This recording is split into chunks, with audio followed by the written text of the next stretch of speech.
Good morning students. Class eighth का हम chapter 4 material, metal और नॉन मेटल कर रहे थे।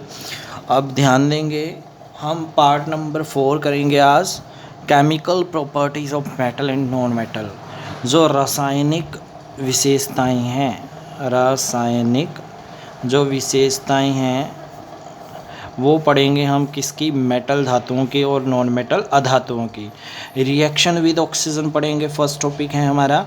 You are familiar with phenomena of rusting of iron. आप फिनोमेना पढ़ चुके हो, रस्टिंग ऑफ आयरन की प्रोसेस पढ़ चुके हो। Recall the reaction by, recall the reaction, आप रिएक्शन याद कर सकते हो। विच रस्ट इज फॉर्म्ड,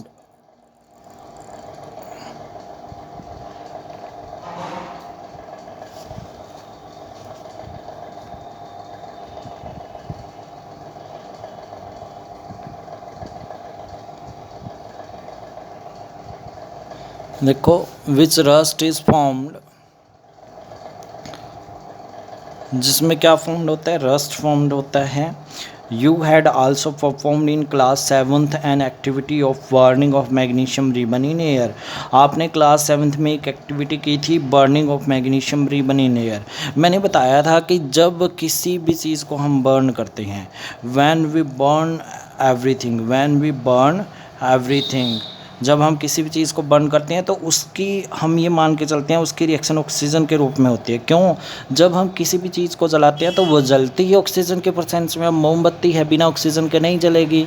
कोई भी चीज़ है, आपकी गैस है जो घर में होती है, वो भी बिना ऑक्सीजन के नहीं जलेगी। तो इसलिए किसी भी चीज़ को जलाने के लिए किसकी ज़रूरत पड़ती है, ऑक्सीजन की। तो अगर कोई चीज़ बर्न हो रही है तो उसकी रिएक्शन किससे हो रही है, मीन्स ऑक्सीजन से हो रही है।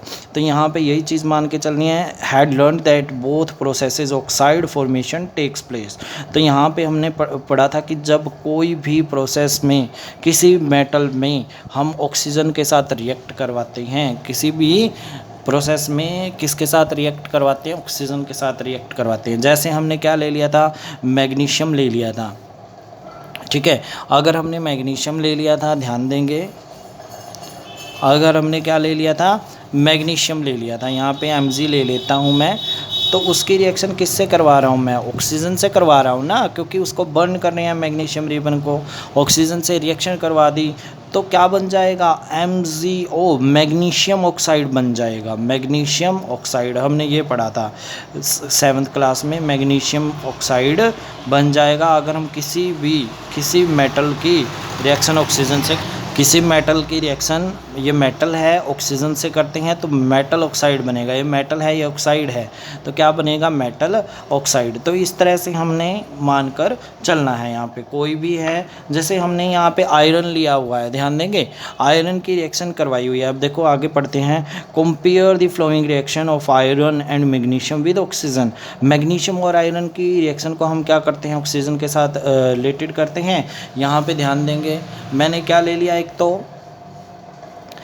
एक ले लिया मैंने आयरन और एक ले लिया मैग्नीशियम, दोनों को रिएक्ट करवा दिया ऑक्सीजन से। एक तो हम खुले में ऑक्सीजन को छोड़ देते हैं ऐसे ही, तो क्या बन जाएगा हमारे पास, अगर हम किसके साथ रिएक्ट करवाएंगे, इसको ऑक्सीजन के साथ रिएक्ट करवाएंगे और खुले में छोड़ेंगे ऑक्सीजन की प्रेजेंस में, तो कुछ न कुछ वाटर वेपर भी प्रेजेंट होंगे, तो वाटर के साथ भी रिएक्ट करेगा। इसको डायरेक्टली जला रहे हैं तो ये सिर्फ किससे रिएक्ट करेगा, ऑक्सीजन से रिएक्ट करेगा। तो यहाँ अगर हम बात करें तो यहाँ पे हमारे पास क्या बनेगा, आयरन ऑक्साइड बनेगा, Fe2O3 प्लस यहाँ पे 2 ले लो, 2Fe प्लस H2, ये बनेगा। ध्यान देंगे, ये देखो,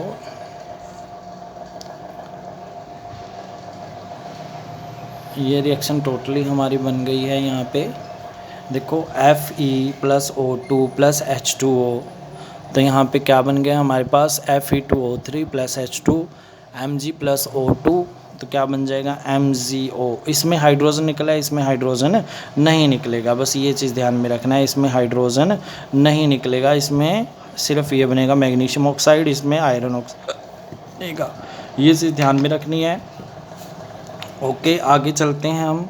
दोनों में ऑक्साइड बनेंगे, आयरन ऑक्साइड और मैग्नीशियम ऑक्साइड।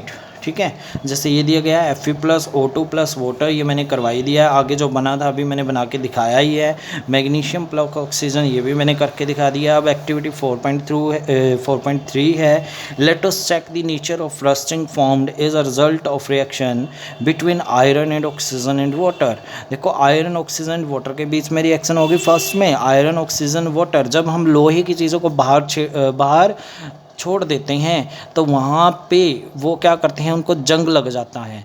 जंग लगने को ही कहते हैं कि उसके ऑक्सीजन के साथ और वाटर वेपर के साथ रिएक्शन होगी। क्योंकि अगर लोहे को बाहर छोड़ दे सिर्फ ऑक्सीजन के साथ रिएक्ट नहीं करेगा, जो वाटर मॉलिक्यूल हैं उनके साथ भी रिएक्ट करेगा। वाटर मॉलिक्यूल के साथ क्यों करेगा? क्योंकि वाटर मॉलिक्यूल में भी ऑक्सीजन होती है। जैसे हमारे पास फॉर्मूला है वाटर मॉलिक्यूल का H2O, तो ये ऑक्सीजन है ना, तो इसलिए इसके साथ क्या करेगा, ये रिएक्ट करेगा। आगे है हमारे पास and water, collect the spoonful of rust and dissolve it in a little amount of water। तो हमने क्या ले लिया, यहाँ पे बात कर रहे हैं मैग्नीशियम ले लिया और उसको स्पूनफुल ऑफ रस्ट लिया है, जंग लिया है और उसको बहुत थोड़े से पानी में डिज़ोल्व कर दिया। You will find that rust remain suspended in water. Rust है जो वो क्या रहेगी, सस्पेंडेड रहेगी, पानी में घुलेगी नहीं। सेक दी सस्पेंडेड वेल, उसको अच्छी तरह से मिला लो। Test the solution with red and blue litmus paper, red और ब्लू लिटमस पेपर से उसको टेस्ट करो। तो यहाँ पे क्या अगर what do you observe is the solution is acidic or basic. Solution को आपने क्या मतलब वो किया, एसिडिक है या बेसिक है।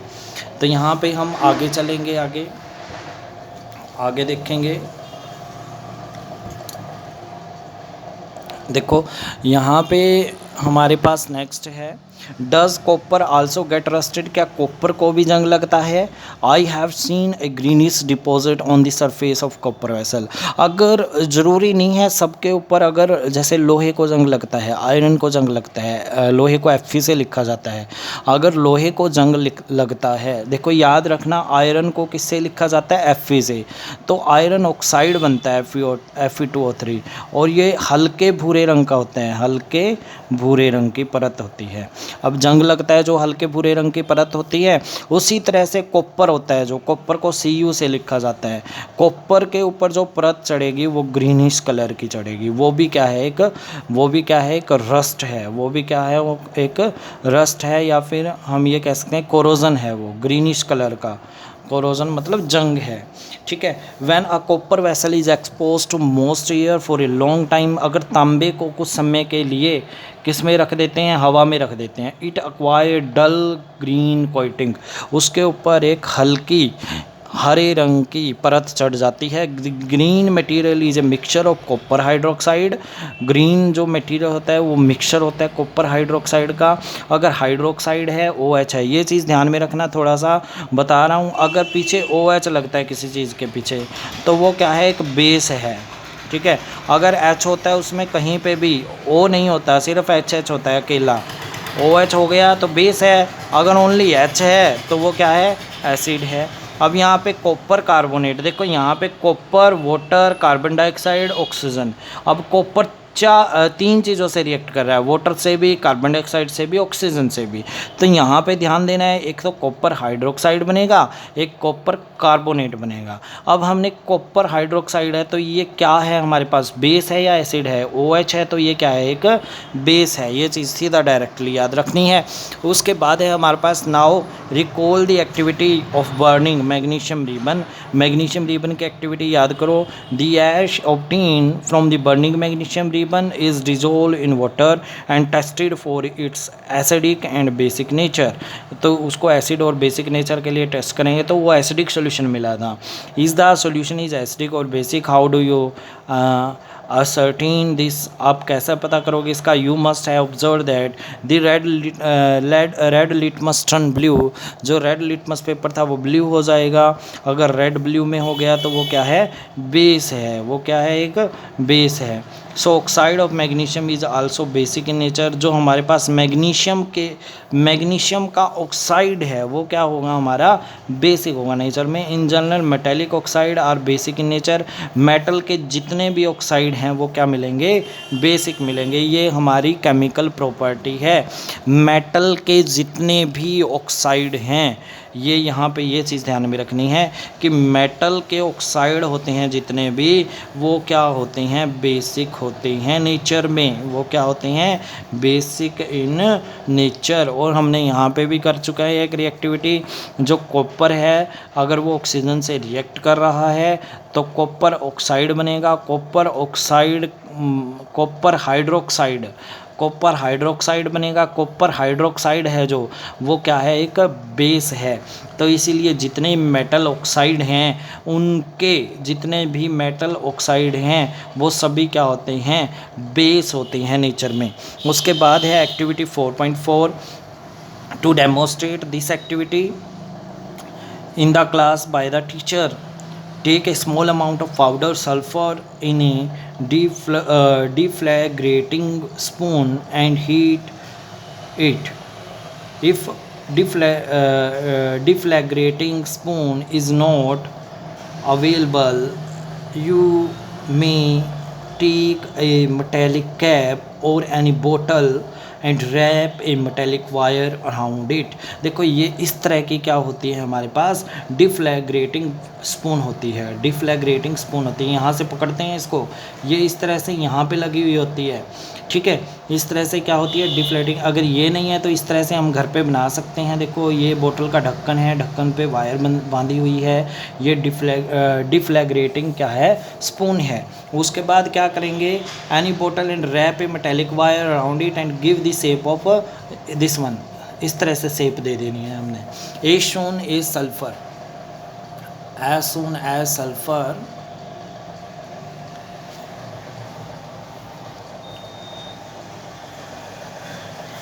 as soon as sulfur start burning, introduce the spoon into the gas jar। हमने जैसे सल्फ़र बर्निंग स्टार्ट करेगी तो उसको हमने ज़बरदस्ती से किस में डाल देना है, इस गैस जार में डालकर ऊपर से ढक देना है। ढकने के बाद क्या होगा, अब इनटू ए गैस या ग्लास टम्बलर है जो भी, उसमें cover the tumbler with a lid, ensure that gas produce does not escape. तो वहाँ से बाहर नहीं निकलनी चाहिए गैस जो हमने इसके अंदर इकट्ठी की थी। जैसे वाइट वाइट ये देखो इकट्ठी हो गई है यहाँ पे, ठीक है। Remove the spoon after some time, add small quantity of water into the tumbler and quickly replace lid. अब हमने क्या करना है, उसके अंदर थोड़ा सा पानी डालना है। पानी डालने के बाद हमने क्या करना है, उसके अंदर से जो हमारी स्पून थी वो रिमूव कर देनी है। अब देखो जैसे ही हमने वहाँ से निकाल ली तो उसको अब शेक करना है। शेक मतलब हिलाना है अच्छी तरह से। Check the solution with red and blue litmus paper. Red और ब्लू लिटमस पेपर से चेक करेंगे हम, तो हमारे पास क्या रिज़ल्ट आएगा। देखो वहाँ पे तो हमारे पास देखो क्या था, जो मेटल था वो लिया था हमने। अब हमने जो सल्फ़र लिया है वो क्या है, एक नॉन मेटल है। क्या है, एक नॉन मेटल है। अगर मेटल के केस में देखें तो हमारे पास कैसे ऑक्साइड, मेटालिक ऑक्साइड कैसे होते हैं नेचर में, बेसिक होते हैं। अगर हम नॉन मेटल ऑक्साइड देखें नेचर में तो वो किस तरह के होते हैं, देखेंगे आगे।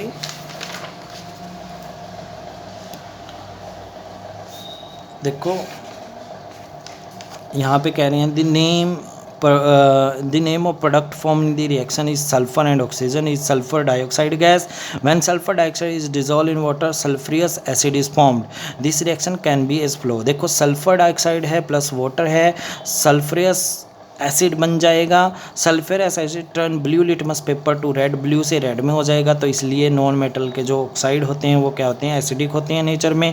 Recall the name of some of the laboratory acid and bases you have read in class 7th, note down their names, identify the metal and non-metal present in them which formed oxide and oxygen।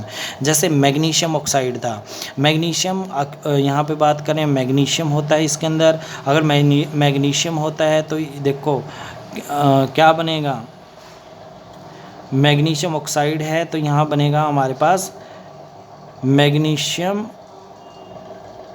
Hydroxide, magnesium hydroxide बनेगा। और यहाँ पे non metal है जो हमारे पास वो hydrogen है। Ferric oxide है, आयरन है, नाइट्रिक एसिड,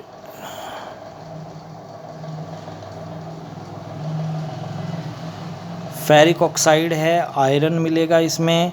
जिंक ऑक्साइड है, जिंक मिलेगा। सोडियम हाइड्रोक्साइड है, सोडियम मिलेगा। सोडियम हाइड्रोक्साइड, इसमें सोडियम मेटल है। अब हाइड्रोक्लोरिक एसिड है, हाइड्रोजन है। नाइट्रिक एसिड है, नाइट्रोजन है। और इसके बाद बहुत सारे हैं हमारे पास जो हमने क्लास 7th में पढ़े थे। सल्फ्रियस एसिड अभी पढ़ा है हमने, यहाँ लिख सकते हैं सल्फ्रियस एसिड। सल्फ्रियस एसिड है जो, उसमें क्या है, सल्फ़र है हमारे पास। क्या है, सल्फ़र है। एक होता है सल्फ्यूरिक एसिड। क्या होता है, एक सल्फ्यूरिक एसिड। इसमें भी क्या होता है हमारे पास, सल्फ़र होता है। इसमें भी क्या होता है हमारे पास, सल्फ़र होता है। इस तरह से हम करेंगे। आज के लिए इतना ही करेंगे। अब नेक्स्ट इससे रिलेटेड हम क्या करते हैं, क्वेश्चन आंसर करते हैं। ये सभी ध्यान से देखेंगे, ये सभी क्या करेंगे, जो टेबल दी गई है अपनी बुक में फिलअप करेंगे। अपनी बुक में फिलअप करके इसको मेमोराइज करेंगे, किस में एसिड है, किस में बेस है। अब आगे चलते हैं, हम देखेंगे यहाँ पे ऑक्सीडेशन इन मेटल। ऑक्सीडेशन कहते हैं metal except gold and silver react with oxygen to basic oxide. देखो जितने मेटल हैं सभी ऑक्सीजन से रिएक्ट करेंगे और क्या बनाएंगे, बेसिक ऑक्साइड बनाएंगे। ऑक्साइड तो बन रहे हैं पर कैसे बन रहे हैं ये देखना है, एसिडिक या बेसिक। तो यहाँ पे ध्यान रखना है कि बेसिक ऑक्साइड बनेंगे। उसके बाद नेक्स्ट है हमारा oxidation of non metal. Oxidation in non metal में क्या करेंगे, non metal react with oxygen to form oxide which are acidic in nature. Oxide कैसे बनेंगे, हमारे एसिडिक बनेंगे नेचर में। उसके बाद क्वेश्चन नंबर 9 का हमारा सी और डी पार्ट करेंगे हम। सी और डी पार्ट में क्या है, देखो यहाँ पे हमारे पास क्वेश्चन नंबर 10 है, क्वेश्चन नंबर 10 में देखेंगे slowly took a piece of burning charcoal and collected the gas evolved in the test tube. Charcoal है, बर्न कर रहा है, उसको गैस को हमने टेस्ट किस में ले लिया, टेस्ट ट्यूब में, ग्लास जार में ले लिया। How will see find the nature of the gas. हमने उसके नेचर को पता करना है। जो गैस निकली उसको पानी में डिज़ोल्व कर लेंगे। पानी में डिज़ोल्व करने के बाद लिटमस पेपर से चेक करेंगे। अगर ब्लू हमारा रेड हो जाता है तो एसिड है, या रेड ब्लू हो जाता है तो बेसिक है। ये चीज़ ध्यान में रखनी है। To test the nature of gas take blue red litmus solution, turn it into the gas jar, it will turn blue litmus to red. तो वो ब्लू लिटमस को क्या कर देगी, रेड कर देगा जो पानी है। Red litmus will not be affected, red पे कोई इफेक्ट नहीं पड़ेगा, सिर्फ ब्लू रेड में चेंज हो गया है। तो यहाँ से क्या पता चला कि उस गैस का नेचर क्या है, एसिडिक है। Write down the equation for reaction taking place. Reaction क्या होगी, चारकोल है, बर्न कर रही है तो ऑक्सीजन से रिएक्ट होगा तो कार्बन डाइऑक्साइड बनेगा। हाँ, तो कार्बन डाइऑक्साइड बनेगा, oxygen to form an acidic oxide. अब कार्बन डाइऑक्साइड है तो हमारे पास कार्बन या ऑक्सीजन है, दोनों क्या हैं, नॉन मेटल हैं। दोनों क्या हैं, नॉन मेटल हैं। नॉन मेटल हमेशा कौन से ऑक्साइड बनाएंगे, हमारे पास याद रखना है एसिडिक ऑक्साइड। और मेटल कौन से ऑक्साइड बनाते हैं, ये चीज़ ध्यान में रखनी है, बेसिक ऑक्साइड। सिर्फ सिंपल सी बात है, यहाँ पे ध्यान देना है। नॉन मेटल हैं जो एसिडिक ऑक्साइड बनाएंगे, मेटल हैं जो बेसिक ऑक्साइड बनाएंगे। और मेटल और नॉन मेटल की आपको टेबल करवाऊंगा, वो कल करवाऊंगा। आज के लिए इतना ही। Okay dear students, have a nice day.